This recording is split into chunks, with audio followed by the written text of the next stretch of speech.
जय शिवराय. मित्रांनो, मराठ्यांचा इतिहास म्हटले की एक जाज्वल्य अभिमान. तो समजून घ्यावा, उमगून घ्यावा तितका कमीच. तर मराठ्यांच्या अशाच एका छत्रपतीबाबत अजून समजून घ्यायला आज आपण इतिहास अभ्यासक मंगेशजी गावडे पाटील यांना भेटूयात आणि या अशा एका मराठ्यांच्या छत्रपतींचा इतिहास अजून समजून घेऊ, त्याचे पैलू अजून त्यांना उलगडून सांगायला लावू. चला.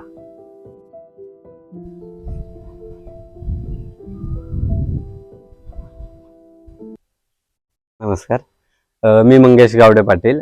आपल्या सर्वांना एका अशा राजाची कथा आज सांगणार आहे की ज्या राजानं 42 वर्ष भारतावर राज्य केलं, संपूर्ण भारतावर, आणि आपल्याला त्यांच्या इतिहासाबद्दल माहिती सुद्धा नाहीये की आपण आपल्यापासून त्यांचा इतिहास थोडासा लांब राहिला किंवा आपण तो वाचला नाही, आपण तिथपर्यंत पोहोचलो नाही. अशा एका राजाची मी तुम्हाला आज कथा सांगणार आहे की ज्या राजानं 42 वर्ष भारतावर राज्य केलं आणि हिंदवी स्वराज्य ते मराठा साम्राज्य हे जे छत्रपती शिवाजी महाराजांचं स्वप्न होतं ते पूर्ण केलं आणि संपूर्ण भारतावर मराठ्यांचं वर्चस्व प्रस्थापित केलं. अगदी दिल्लीपर्यंत भगवा फडकावला. छत्रपती संभाजी महाराजांच्या मृत्यूचा बदला घेत ह्या राजानं आपलं नाव या भारत भूमीसह युरोप सारख्या देशांपर्यंत सुद्धा पोहोचवलं. आपण आज श्रीमंत छत्रपती थोरले शाहू महाराज यांची कथा ऐकणार आहोत. तर मी तुम्हाला त्यांच्याबद्दल माहिती सांगणार आहे की थोरले शाहू महाराज. शाहू महाराज म्हटले की आपल्याला कोल्हापूर आठवतं. कोल्हापूरचे राजर्षी शाहू महाराज सगळ्यांना माहिती आहे. परंतु शाहू महाराज हे नाव अगोदर साताऱ्याच्या राजाचं होतं की संभाजी महाराजांच्या मुलाचं नाव शाहू महाराज होतं हे आपल्याला माहित नाही. आपल्याला फक्त राजर्षी शाहू महाराज माहिती आहे की साताऱ्याचे जे शाहू महाराज होते यांचा पराक्रम, यांचं जे राजकारण होतं हे आपल्या विचारांच्या पलीकडचं होतं की आपण विचारही करू शकत नाही असं राजकारण त्यांनी केलं होतं. आणि साताऱ्यामध्ये बसून ते पूर्ण भारताची सूत्र फक्त पत्राद्वारे हलवायचे. एवढं जबरदस्त त्यांचं राजनैतिक अभ्यास होता किंवा राजकारणाविषयी अभ्यास होता. तर हे थोरले शाहू महाराज म्हणजे छत्रपती शिवाजी महाराजांचे नातू आणि धर्मवीर छत्रपती संभाजी महाराजांचा मुलगा. 1680 मध्ये छत्रपती शिवाजी महाराजांचं निधन झालं. त्याच्यानंतर मग औरंगजेब महाराष्ट्रामध्ये आला की त्याचं स्वप्न होतं की पूर्ण अखंड हिंदुस्थान त्याला इस्लाम राज्यामध्ये परावर्तित करायचा होता. परंतु एक छोटंसं राज्य होतं दख्खन, ते त्याला सापडत नव्हतं आणि ते त्याला घेऊन देत नव्हते. तिथले मराठा सरदार जे होते किंवा आपली जी लोक होती ती त्यावेळेस त्याला प्रत्युत्तर द्यायचे, प्रतिकार करायचे आणि त्याला त्याच्यामुळे ते जिंकता येत नव्हतं. मग जोपर्यंत शिवाजी राजे तोपर्यंत तो इकडे येऊ शकत नव्हता, कारण की शिवाजी राजांचा धाक एवढा होता, त्यांनी एकदा अनुभव घेतला होता. त्यामुळे शिवाजी राजे आहे तिथे तोपर्यंत औरंगजेब येऊ शकत नव्हता. मग शिवाजी महाराजांच्या नंतर औरंगजेब महाराष्ट्रामध्ये आला. महाराष्ट्रात आल्याच्या नंतर छत्रपती संभाजी महाराजांनी राज्यकारभार हातात घेतला. तब्बल 9 वर्ष संभाजी महाराजांनी सुद्धा त्याला चांगला प्रतिकार केला. त्याला पळवून लावण्याचे बरेच प्रयत्न केले, परंतु काही लोकांच्या गैरसमजामुळे किंवा काही लोकांच्या फितुरीमुळे छत्रपती संभाजी महाराज सापडले आणि त्यांचं याच तुळापूर वडूच्या ठिकाणी धर्मासाठी बलिदान झालं. त्याच्यानंतरचा जो काळ होता, इथून पुढचा जो इतिहास आहे तो आपल्याला माहितच नाही. आपल्याला फक्त एवढंच माहिती की महाराणी तारा राणीने मुघलांशी संघर्ष केला आणि त्याच्यानंतर डायरेक्ट आपल्या इतिहासात पेशवे येतात. मग मधला जो काळ आहे हा काळ कुठे गेला, तर ह्या काळाची माहिती आपण घेणार आहे आज. ह्या मधला जो काळ होता हा अतिशय ज्याला म्हणतात की बळीराजाचं राज्य, असा जो मधला काळ होता की जिथं मराठ्यांनी साम्राज्य निर्माण केलं, अगदी सरदार राज्यकर्ते झाले. हा जो प्रवास आहे हा प्रवास आपण आज घेणार आहे की हा आपल्यापासून थोडासा लांब राहिला, की आपल्या लोकांनी हा अनुभवला नाही, वाचला नाही किंवा अभ्यासला नाही. तर संभाजी महाराजांच्या मृत्यूनंतर औरंगजेबाचं काय होतं की औरंगजेबाला रायगड ताब्यात घ्यायचा होता. परंतु रायगडावर येसुराणी होत्या, राजाराम राजे होते आणि पूर्ण संभाजी महाराजांचा कुटुंब कबिला होता. त्यांचा जो जन्म होता तो 18 मे 1682 ला होता. छत्रपती शिवाजी महाराजांच्या मृत्यूनंतर औरंगजेब आला. त्याच्यानंतर त्या धामधुमीमध्ये संभाजी महाराजांची 9 वर्ष गेले. त्याच्यामध्येच गांगवली गावामध्ये येसुराणींचे जे मामा होते, ठोंबरे मामा, त्यांच्या घरी शाहूराजांचा जन्म झाला. त्याच्यानंतर पण धामधुमीमध्ये त्यांना पित्याचं छत्र लाभलं नाही. आणि दुर्दैव अजून एक सांगूशी वाटतं की ज्यावेळेस शिवाजी महाराज आग्र्याला गेले आणि आग्र्यामध्ये त्यांना कैद झाले. त्यावेळेस संभाजी महाराजांचं वय सुद्धा 7 ते 8 वर्षाचं होतं. आणि इतिहासाची इथं सुद्धा पुनरावृत्ती झाली की त्यांच्या मुलाचं शाहू राजाचं सुद्धा वय 7 वर्षाचं असताना त्यांना सुद्धा मुघलांची कैद झाली. फक्त संभाजी महाराज त्याच्यामधून सुटले लवकर, आणि शाहू राजे मात्र 18 वर्ष गुंतून राहिले. आता शाहू राजे हे नाव नंतर झालं, परंतु अगोदर संभाजी महाराजांनी त्यांचं नाव शिवाजी ठेवलं होतं की आबासाहेबच आपल्या पोटी जन्माला आलेत, म्हणून त्यांनी नाव शिवाजी ठेवलं. परंतु हा औरंगजेब जो होता, औरंगजेब असं म्हणतोय की तुझा आजा शिवाजी हा खूप त्रासदायक होता, परंतु मी तुला तसा बनवणार नाही, मी तुला शहाणा करून साऊ करणार. आणि तो त्याला शहाणा म्हणजे साऊ, आणि साऊचं पुढे शाहू झालं. नंतर ज्यावेळेस औरंगजेबानं आणि पंचहजारी मनसबदारी दिली आणि काही वतन दिलं जे शहाजी राजांकडे होतं, पुणे, सुपा, इंदापूर,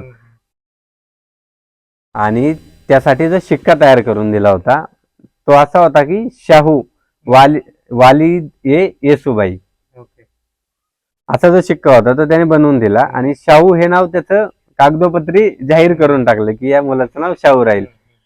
पण रायगड ताब्यात घेण्याची कथा अशी होती की रायगड नाही तो तह करून घेतला.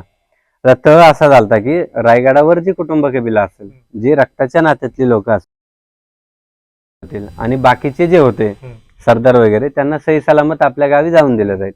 आणि दुसरा एक असा होता की संभाजी महाराजांच्या राजा म्हणून जो किताब आहे तो कायम राहील आणि त्यांना कसल्याही जीविताची हानी होणार नाही, असा तह करून मग येसुराणीने तो किल्ला मुघलांच्या ताब्यात दिला. तर त्या मुघलांनी काय केलं, त्या रायगडाचं नाव इस्लामगड ठेवलं. त्यांना ती सवय होती नाव बदलायची. त्याच्यानंतर मग येसुराणीने ते मुघलांच्या कैदेमध्ये आल्या.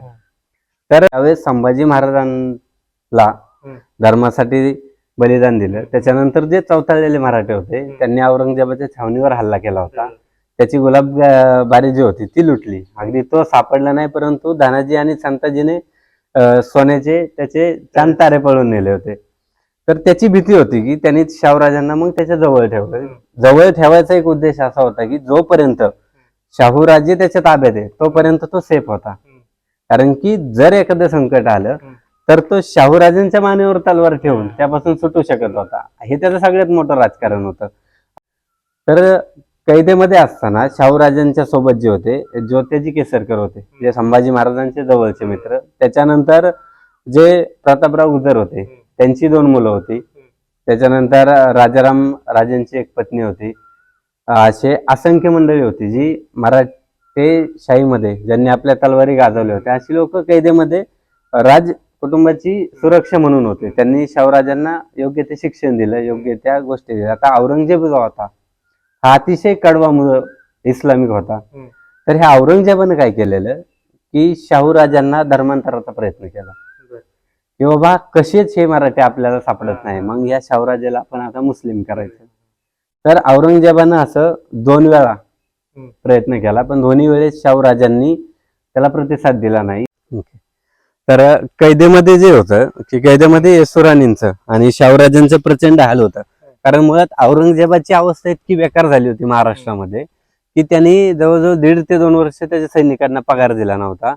आणि कालांतराने अशी परिस्थिती आली की त्यांनी त्यांच्याच सैन्यामधले हत्ती घोडे मारून खाल्ले होते.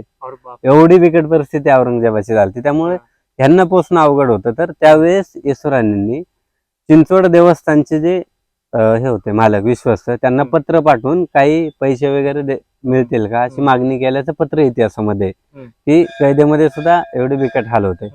त्याच्यानंतर औरंगजेब मेला, नगरच्या जवळ मेला तो. त्याच्यानंतर शाहूराजे साताऱ्यामध्ये पोहोचले. आता साताऱ्यामध्ये पोहोचल्यावर 1707 मध्ये त्यांची सुटका झाली आणि 1708 मध्ये 12 जानेवारी 1708 त्यांनी स्वतःचा राज्याभिषेक तयार करून घेतला. आणि राज्याभिषेकानंतर त्यांना 1-2 वर्ष स्वकीयांसोबतच झुंज देण्यात गेली.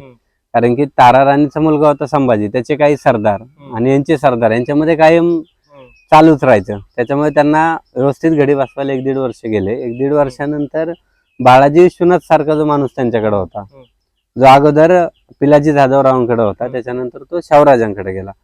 तर त्यांनी जे राज्य निर्माण केलं होतं त्या राज्याची व्यवस्थित घडी बसवली.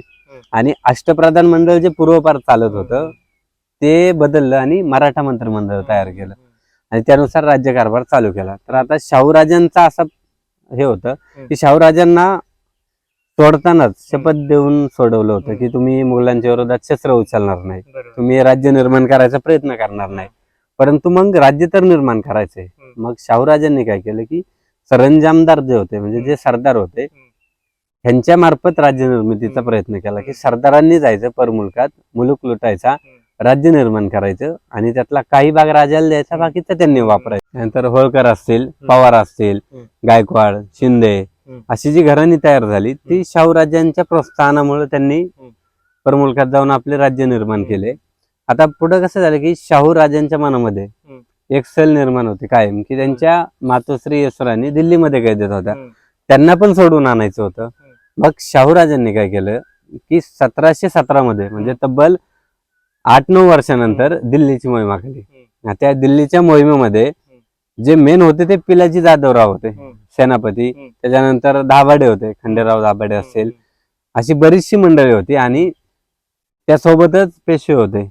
म्हणजे जे बाळाजी विश्वनाथ होते ते होते, त्यांचा मुलगा बाजीराव होता. ही मंडळी दिल्लीला निघाली. जवळजवळ साताऱ्यामधून 17,000ची सेना दिल्लीकडे निघाली आणि दिल्लीमध्ये जाईपर्यंत ती 1 लाख झाली. एवढे मराठी पूर्ण भारतभर पसरलेले होते की दिल्ली काबीज करायला मराठी निघाले. आता दिल्लीमध्ये अवस्था अशी होती की औरंगजेबाचा नातू जो होता तो गादीवर होता. तर त्याला हे मान्य नव्हतं की मराठ्यांनी दिल्लीवर आक्रमण करायचं. मग दिल्लीचा जो लाल किल्ला होता त्याच्या भोवती त्यांनी त्याचं सैन्य ठेवलं होतं. मग मराठी आणि त्यांच्यामध्ये बरेचशी धुमचक्री झाले, ज्याच्यामध्ये बरीचशी मराठ्यामधली काही लोक आपली गेली. सवाई संभाजी म्हणून एक खूप मोठं इतिहासात नाव आहे भोसले घराण्यातलं, ते सुद्धा त्या लढाईमध्ये गेले. तर मराठ्यांनी दिल्लीकडे आक्रमण केलं की साताऱ्यामधून 17,000ची फौज दिल्लीकडे निघाली आणि तिथे जाईपर्यंत ती 1 लाखाची झाली. एवढं मोठं मराठ्यांनी साम्राज्य महाराष्ट्राच्या बाहेर निर्माण केलं होतं दिल्लीच्या भोवती. आता दिल्लीमध्ये मराठी गेल्यावर दिल्लीकरांची धांदाधून झाली. तिथे जो औरंगजेबाचा पंतू बसलेला होता गादीवर, तर त्याच्याच काही जे राजकारते होते त्याच्यामधले सय्यद बंधू यांच्या बाजूने आले, मराठ्यांच्या बाजूने, आणि त्यांनी तहाची बोलणी चालू केली. आणि तहामध्येच बोलणी करता करता की शाहूराजांनी एक सल्ला दिला होता की जास्तीत जास्त 2-3 महिने तह करा, नाही मानलं तर मारून टाका. मग त्यांनी काय केलं की तो प्रयत्न केला. 2-3 महिने त्यांची तहाची बोलणी झाली, परंतु त्यांनी काय ऐकलं नाही. शेवटी त्या सय्यद बंधूंनी दिल्लीमध्येच त्याच राजगादीवर, मुघलांच्याच राजगादीवर बसलेल्या मुघलांच्या बादशाला, मुघलांच्याच लोकांनी आपल्या राजाच्या सांगण्यावरून डोळे फोडून त्याची हत्या केली. म्हणजे हा संभाजी महाराजांच्या मृत्यूचा बदला घेतला होता की त्यांनी जसं राजाचे डोळे काढून मारले तसं आपण सुद्धा त्यांच्याच भागात जाऊन त्यांचा राजा मारला होता. त्याच्यानंतर 1 वर्ष जवळजवळ शाहूराजांनी त्या दिल्लीच्या गादीवर 4 बादशाह बदलले.